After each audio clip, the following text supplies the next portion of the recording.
I am Dr. TPS Bandari, Senior Surgical Oncologist at Apollo Hospitals, Hyderabad. And I'm one of the surgeons there who is grossly into robotic surgery and minimally invasive surgery.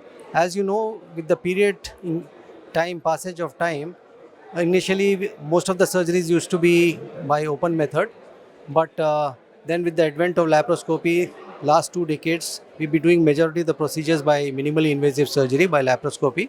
And in the last decade or so, robotic surgery has come in a big way.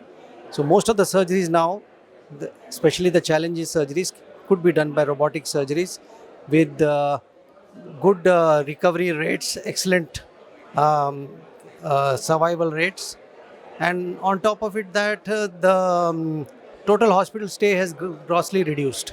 So the initially with the open surgeries, the stay used to be about a week or so in major surgeries. Now with robotic surgery, maybe in some cases daycare, in some cases for 48 hours admission.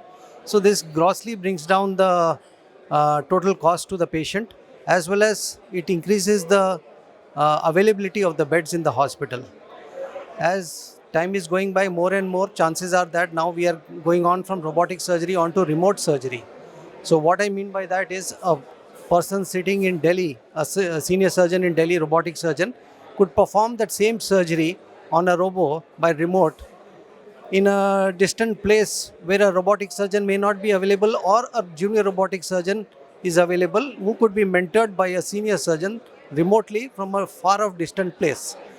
So as you see, with development of artificial intelligence, remote robotic surgery is going to be the way forward. Frankly speaking, a robotic surgeon sitting in India or US could operate on a patient if the robot is available on the moon in future. So the future is the robotic surgery guided by artificial intelligence, and more it's going to happen. So that's about it. Thank you.